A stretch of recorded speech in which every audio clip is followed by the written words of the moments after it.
this is Tony. This is Paul coming at you from the Friends for Life podcast. And we're go. Hey everybody, welcome back to the Friends for Life podcast. Thanks for tuning back in. Today our special guest is Shyam Suchak. He is the Director of Operations and Human Resources at Anne Grady Services, and we talk about a ton of good information today about disabilities, his career in the field of working in developmental disabilities with Anne Grady and a bunch of other organizations, his consulting business, and some of his secret hobbies that we bring to light here on the Friends for Life podcast. So let's dive right into it. All right, everybody, welcome back to the Friends for Life podcast. Hello, hello. Today we have Shyam. How are you doing today from I'm doing Anne Grady? great. Thank you for having me. Yes, Thanks. we're very excited to have you on our show. Same here. Hope you're comfortable and having a good time. So before we get too detailed with all the nitty-gritty of disabilities, why don't you let everybody know a little bit about your background, Sure. what you do at Anne Grady, and then we'll dive right into it. Absolutely. So I am the Director of Organizational Development and Human Resources with Anne Grady. This is actually I've been with Anne Grady on and off since 2006. I have been in the field of DD since 2002. Started in the field in the direct care capacity. Work with, I'm sure you guys are familiar with Sunshine. Mm-hmm. I started my career there. And it was very interesting because I remember, so I was born and raised in Tanzania, East Africa. Lived in India for 4 years before I moved here in 2001. Beautiful. And so when I came here, I was looking for something to do and kind of start careers and stuff like that. And I looked up this ad for Sunshine Children's Home. So I was like, okay, great. I can work with children. I've done that before. And interestingly, they have this process in their interview process where you actually have to meet the individuals you're going to be working with. Mm-hmm. So I did that. I did go into the group home that I was going to be working at. And I still remember meeting with that supervisor. And, you know, it was this lady showed me around the place and said, folks should be coming home shortly. It was like the afternoon time. So I am getting ready for this yellow bus to pull in. And I'm like, all right, kids, energy, all that is going to happen. Still had no clue, right? So I'm waiting, and then she goes, they're here. And I'm like, there's no yellow bus. And here's a van that pulls into the driveway. And we get to the main door, and we're standing there. She seems super excited. So I'm like, you're interviewing. You better be excited, right? So I'm getting excited. I'm like, all right.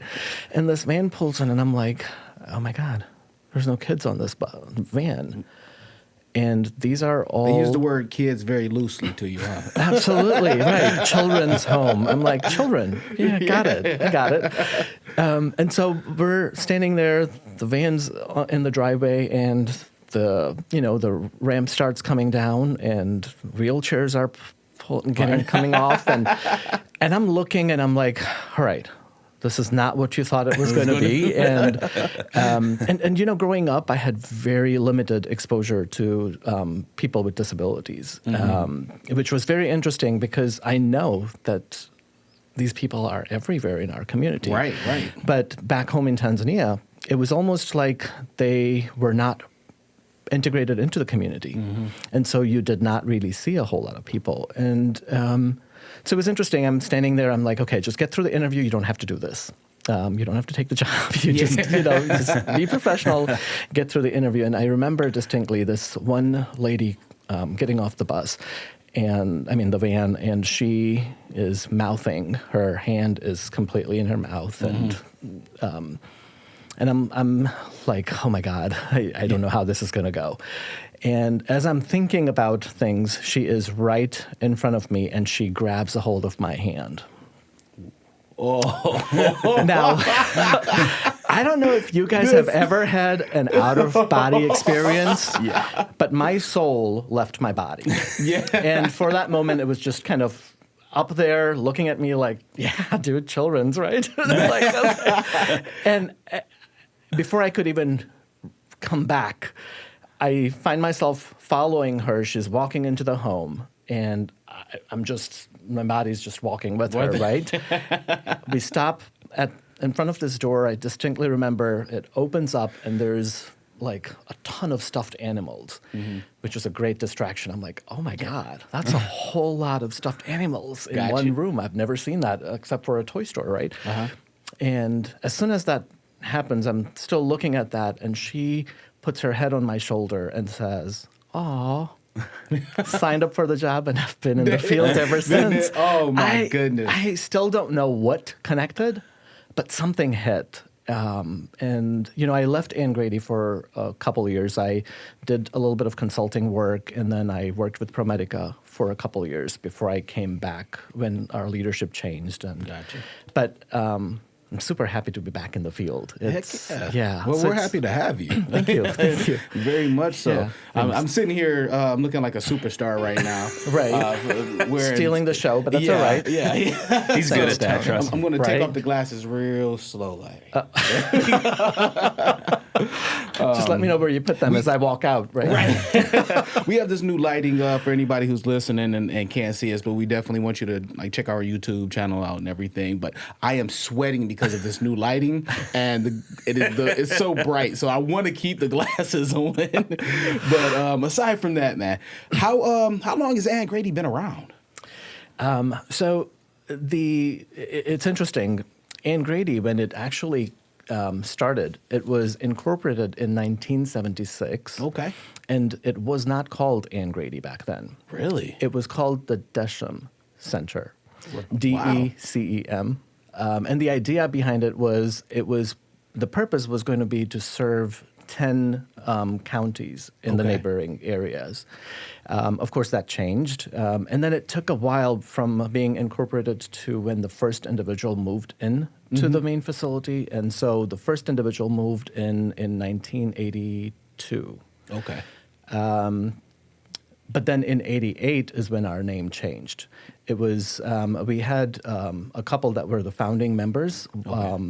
Anne Grady was the mom of one of the individuals that lived. And she was, she played a great role in kind of getting the whole place together and starting the corporation. So in 1988, about a couple weeks before she passed away, the board decided to change the name in her honor, and that's how we became that's Anne Grady. nice. Yeah. Beautiful. Yeah. Beautiful. Yeah. So it's been a while.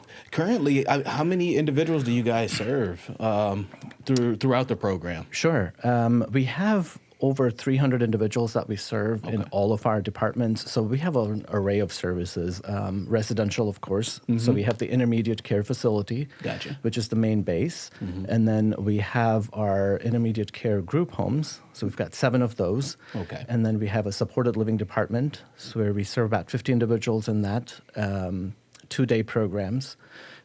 We have a transportation department, community transit service, CTS. I'm Yes. sure you've seen the buses around. Definitely. All around. Yeah. And then outpatient therapy and respite services. So between all of those. Awesome. So, Yeah. I mean, it's definitely a place that an individual can go and be well serviced. Absolutely, absolutely. We've had a lot of, it's interesting you say that, because we have had a lot of individuals that come through our respite program, and then they're looking for permanent placement, and then they Gotcha. kind of find it right there. So, Well, there you go, ladies and gentlemen. It's things like that. And that's kind of like what Friends for Life, we try to promote.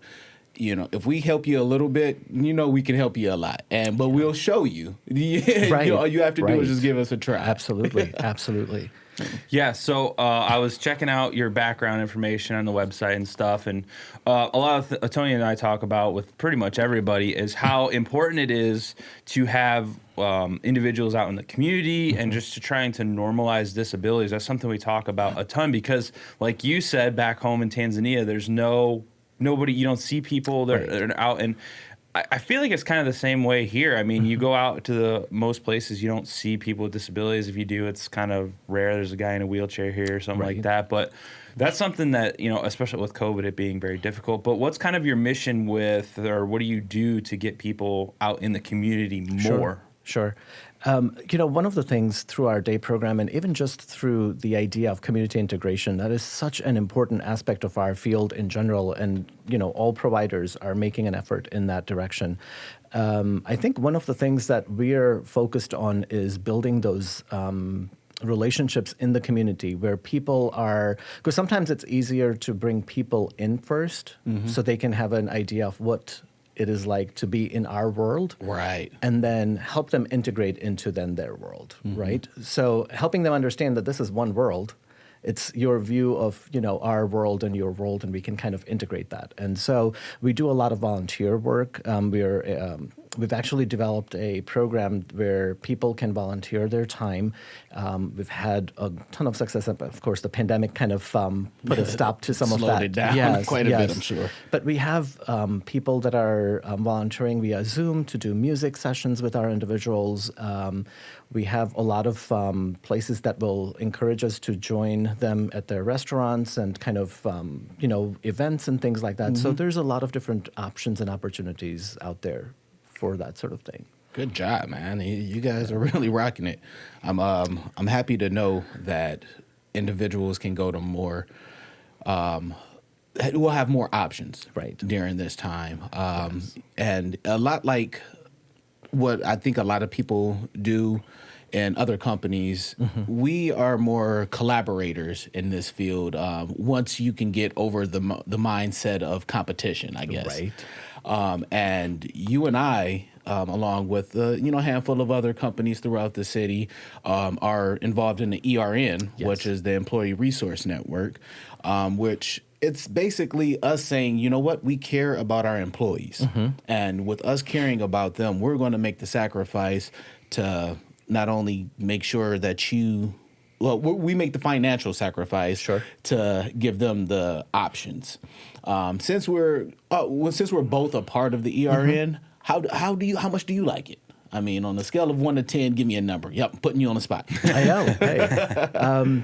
Actually, I would say 10. I'm right there with you. Yes. It's a solid 10. It is. I think one of the things that's very interesting with the ERN program is it was something we'd never had before, right? This resources, because I think our focus always has been the individuals, and that's not shifting. Right. But we're also starting to really understand the importance our employees play in serving the people we serve. And so the fact that we're able to invest our time and finances into our employees and kind of understanding what their needs are is huge. So even if we can help a couple people, that's why it feels like it's 10. Yeah. Yeah. It feels good. I can definitely agree with that. Shout outs to Sharon Calhoun. Yes. She's our success coach. Hopefully we can embarrass her and put a photo up or something. Right. There you go. But so one thing that we always like to kind of talk about is you've been in the field for a long time. You've put in your hours. So there's got to be a good experience you've had that's really kind of changed your life. I know you already kind of said your first day was like that, but any others? And then a experience where you were like, I don't know if I can do this anymore. We want the experience that you were in the bathroom, probably crying a little bit, and it's okay because I've been there. He was just there yesterday. Okay. Can I keep doing this? Right. And then you're still back again. I come right back to it. Exactly. I think sometimes, I think more so when I'm transitioned into a leadership role, because I don't think that people understand when you grow into a leadership capacity, the responsibilities that come with it. True. Right? So even if it is not something that's directly impacting you, it's something that you're losing sleep over, right? So you're thinking about staffing. You're thinking about quality care. You're thinking about the impact that it's whatever overtime working or burnout that might be happening, right? And we are in that situation currently, right? Staffing is a challenge throughout, not only in this industry, but in general. So there have been times when, I've thought you could do something different and not carry this weight on your shoulders. And correct. But then you also look back and say, well, if not you, then who? Right? And so then you feel, well, you know the industry, you understand the challenges, then you just focus on doing something about it. And then you come back. Oh my goodness! When I tell you that was so elegantly put. Sorry, people, I can't talk. Evidently, The light has that effect on you. Oh my Yeah, God! Right? I'm just melting here. But that was very well put. I think that is a very open-minded way of looking at it, because only people in our shoes, I think, really understand how much we care. And the only reason that we show up again, Yeah. a lot of times, man. So I'm a big book guy. So is Paul here. I'm going to assume you read a book or two in your time. Yes, I have. Hit us. What are some of your favorites? So I like a lot of motivational stuff. There we go. See? Right. John Maxwell is That's one one of of my, right. Yes. So I couldn't even tell you one of his books because I like all of the books that he's written. And I haven't read, I'm not a good reader. I will admit that. This is confession that maybe needs to be edited. But, It is perfectly because fine. I am a thinker. And so when I read something, it takes me into this land of, all of these thoughts and all of these inspirations and stuff. And so I sometimes can't get past one chapter because then it's so overwhelming and you're coming up with these ideas and thoughts and inspirations, right? But I think John Maxwell has really made an impact on my leadership journey through some of the stuff that he writes about. And I'm actually enrolled in getting John Maxwell certified. So Nice. I'm excited about that. Yes. Look, first Yes. plug put here, ladies and gentlemen. I might be the person who calls you. Definitely. Viewers, listeners, John Maxwell, wonderful, wonderful author. I mean, like you said, you can't just pick one, because Right. once you start going down that rabbit hole, you're like, you're man, such greatness in leadership. Absolutely. Right there. Absolutely. Right. So do you do audiobooks? I do both. I Okay. do both. Yes, audiobooks. I'm one of those guys that keeps the CD business and I've got tons of audiobooks that are CDs. Nice. And I, even my car that I got, even though it's, a little bit newer, I'm thinking, does it have a CD player? Because I really have all these audiobooks. But Yeah. I enjoy audiobooks. And sometimes you want to read as well. You want a hard Yeah, a copy nice in your hard hand. copy. And right. So both. But Yeah, he's actually gotten me. Paul's got me into doing the audio books here Okay. and there. It's especially with how much I'm running. I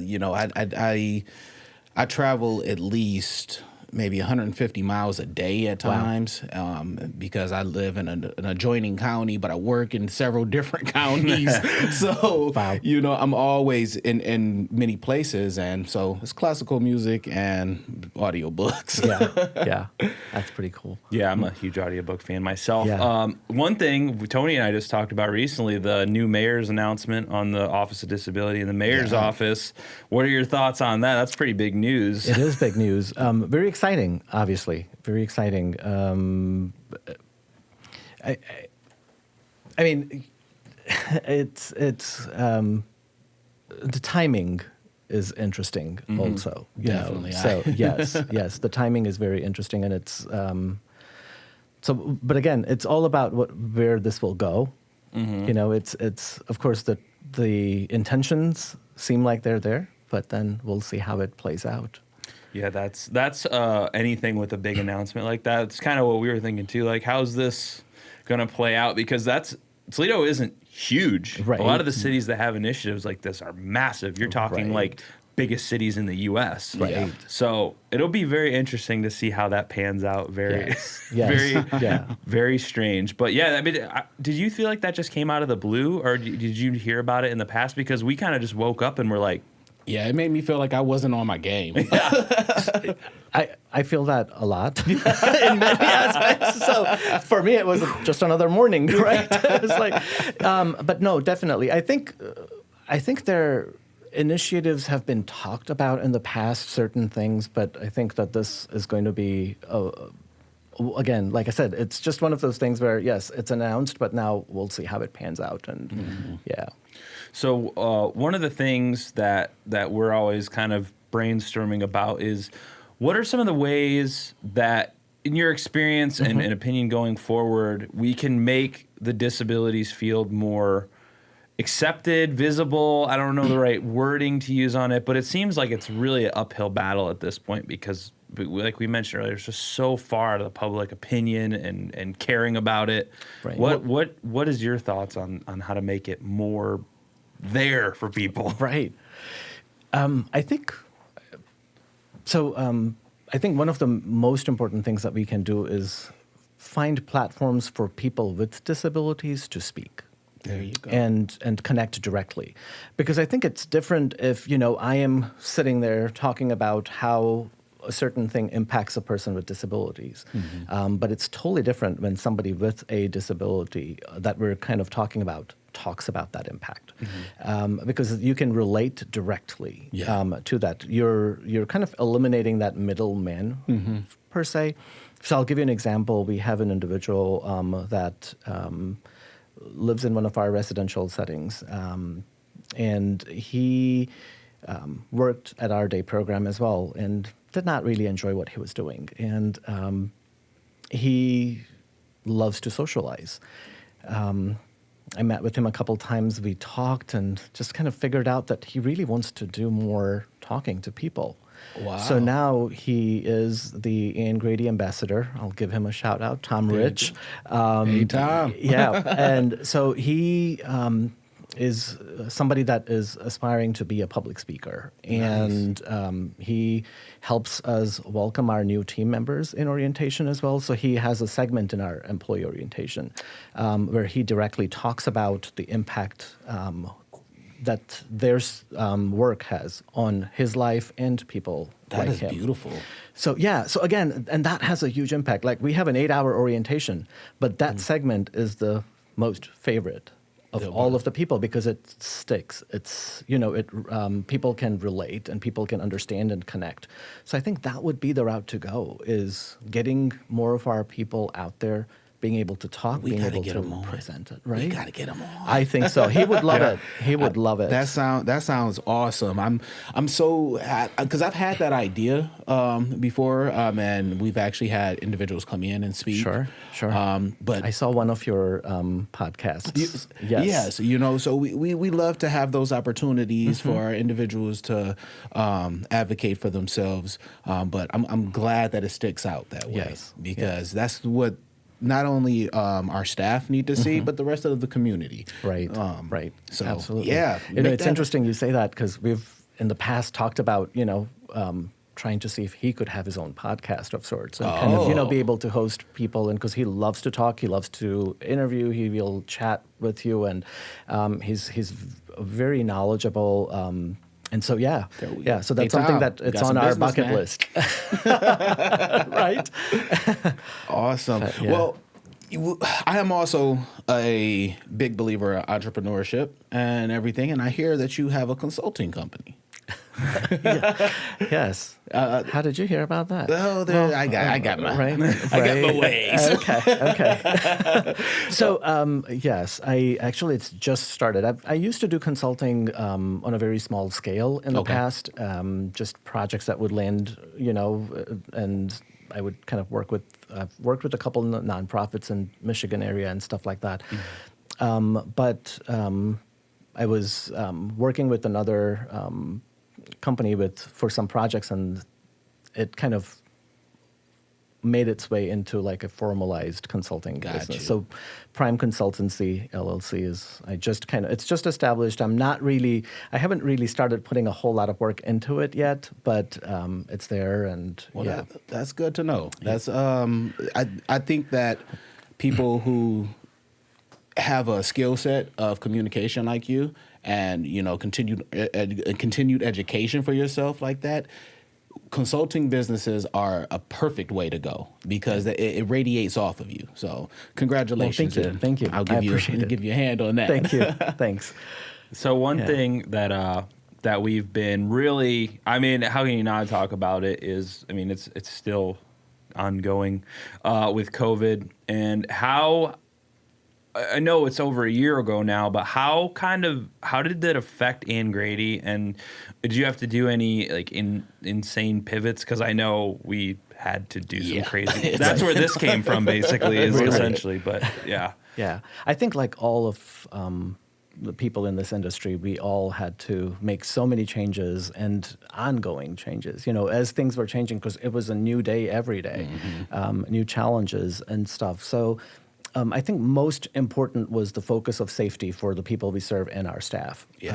And so, of course, a lot of different things were put in place, measures were taken to keep people safe.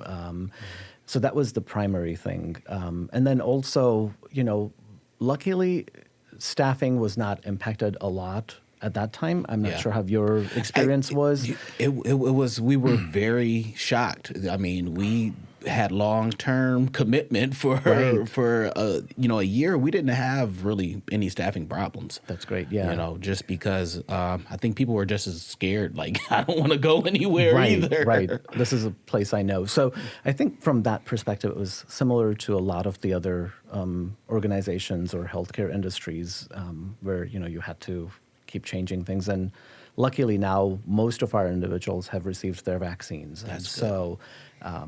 But again, that's just one layer of safety. It doesn't completely prevent things. So we continue to take the measures that we've been taking. So, yeah. Yeah, it's been a wild ride so far. Yes, it has. I can't believe it's been a year. Right. It's insanity. Right. Well, you know what? I will also say this. I mean, we are having numbers drop. That is, it's good. I don't want to quote any numbers exactly because depending on when we actually release this, the numbers may have changed. But as of now, Texas is fully open.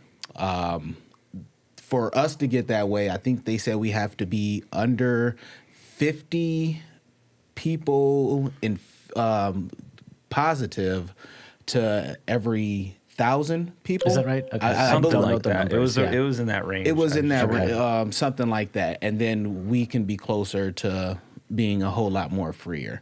In the meantime, get these shackles off me. As soon as I got my second vaccine, I booked my trip. I did. I've made travel arrangements, and I'm looking forward to the trip. There you go. Enjoy it, my brother. Yes. Enjoy it. I booked a flight to Texas, and then I saw the Okay. news, and I was like, "Oh boy, I'm glad I got the vaccine." Here we go. So yeah, I'm right there. So with you. where are you heading for some time off? Punta Cana, the Okay. Dominican Republic. Yeah, I how try to long? go there once a year. Okay. It's just one of those places where, when I lived in Tanzania, I was 15 minutes from the beach. Yeah. But I don't think I appreciated it as much. Of course not. So now I'm like, I have to travel to get to the beach. But it's nice. It's a nice getaway. And You can always go to the Maumee River. well, that's true. That's true. Summertime compensate, right? Yeah. So Yeah, we spend a lot of time up in Michigan. Okay, yeah. At Round Lake. I'm not a big beach guy. No? No. Okay. My wife and kids, they love it, but I bake out there. Like, this beautiful brown skin just gets cooked. Right. And they don't make a full body shades or No. anything, right? That look cool either. So I'm always I'm the hot, sweaty one. Like, I'm sweating right now just from artificial light. I'm sitting there on the beach. I just look like I'm baking and I'm like, okay, can we go back to the pool? I prefer the pool.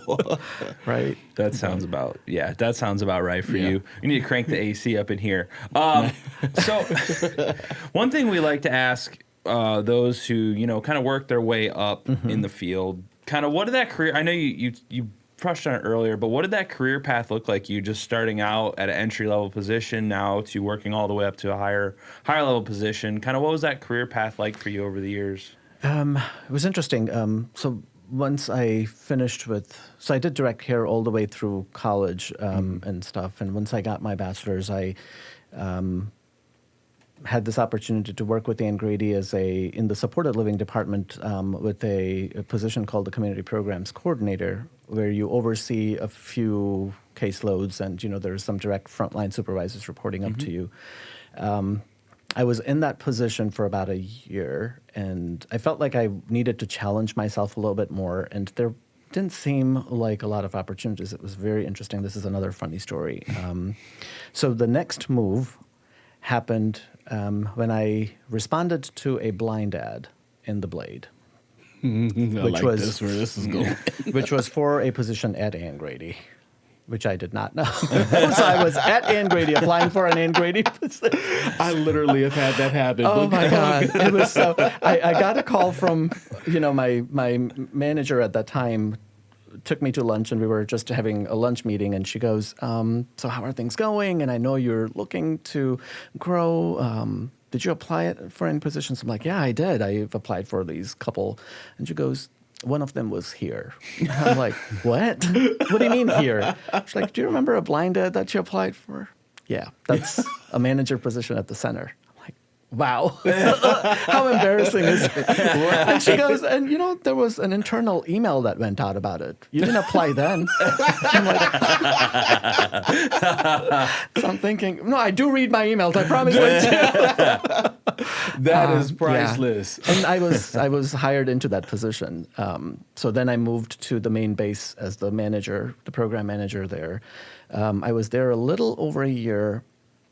And then there were some leadership changes that were happening. And I remember Friday afternoon, early afternoon, the associate executive director, then who is now our executive director, Roger Fortner, came to my office and said, do you have a few minutes? Need to talk to you in the executive director then's office. So I go in and they're like, well, we have some changes that we're making and we need you to move into the director role for the supported living in the day program. Whoa. What do you think about that? And I'm thinking, oh God, what? Me? I don't know if I can do it. And they're like, we think you could. So I accepted it, but I was like, okay, I will, wrap up things here. And I remember the executive director, then Dave Boston, he said, you're moving Monday. So don't worry about wrapping things up. Just pack. I'm like, what? All right. So that's how that happened. And I was with Anne Grady till about 2015. So from 2009 to 2015 is when I was in that position. Nice. And then I left Anne Grady. I wanted to explore certain other career paths.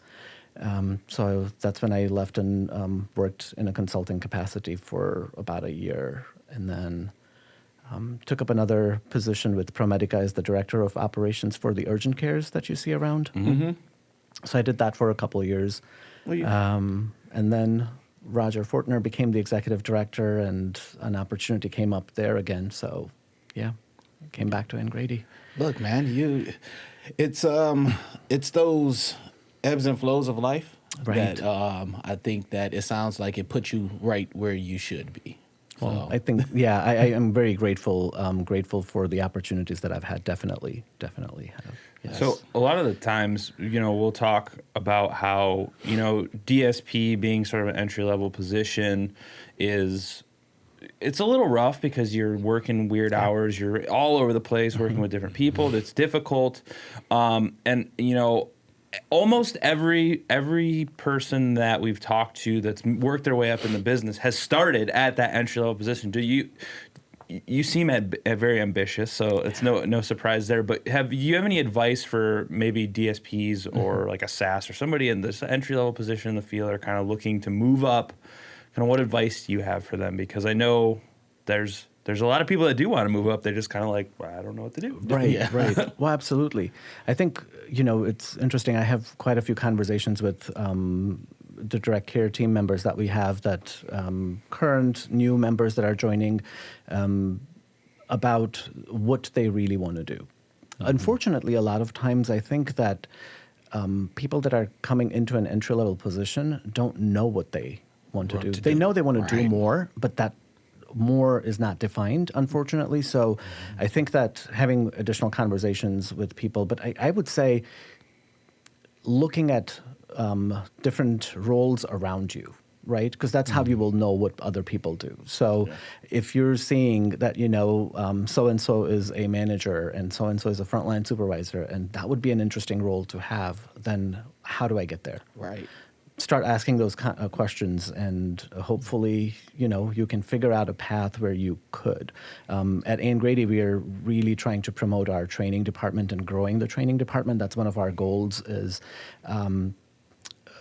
kind of making it robust enough where it is not just for our compliance-related trainings, but more for development as well. Yes. And so we're trying to offer lunch and learns where direct care staff can join via Zoom and talk about different things, whether it's communication, professional development, those kinds of things, so people can start having some ideas.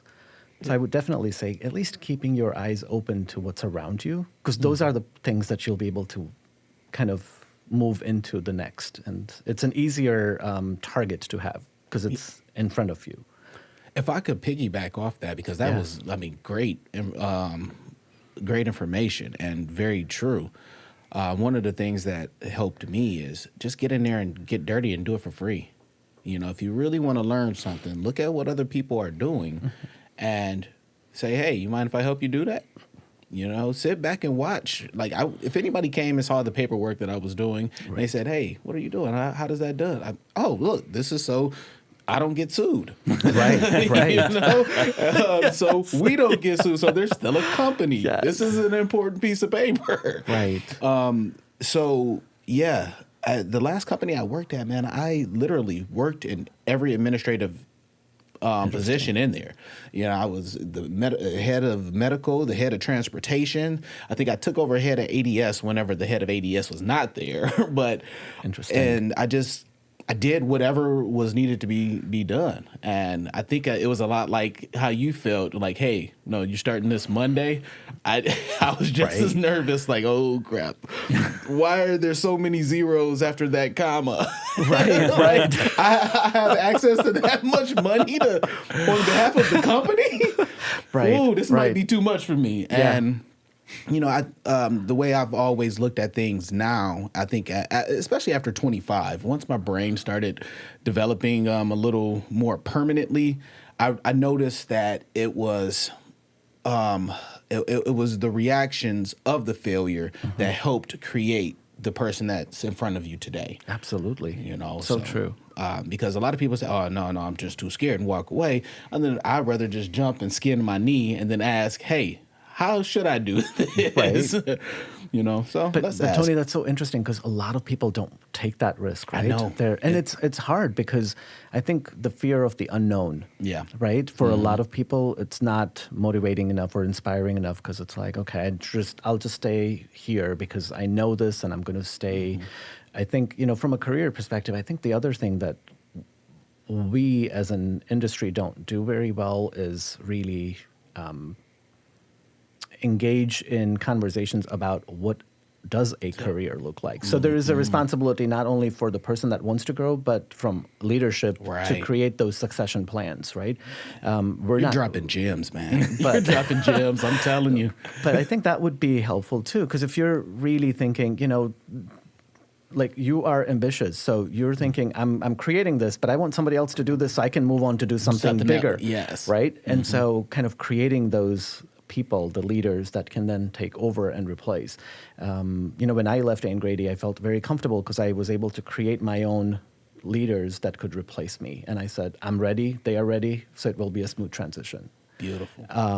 But I think that that's something that we need to keep focusing on as leaders and as an industry in general, because the DSP career in itself, the frontline career, it just seems like, even though there is a career path, we all are examples of this, but people don't see it, they don't understand it. They think it's something special and one in a million.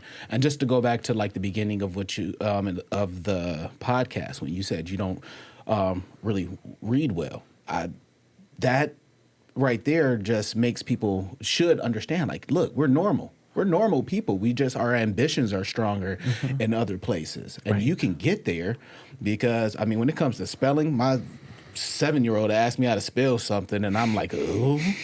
Like, Ask Google, Right. I'm like, Alexa's right there. Why are you coming at me with this? Right? That's daddy's contribution to your education. Alexa.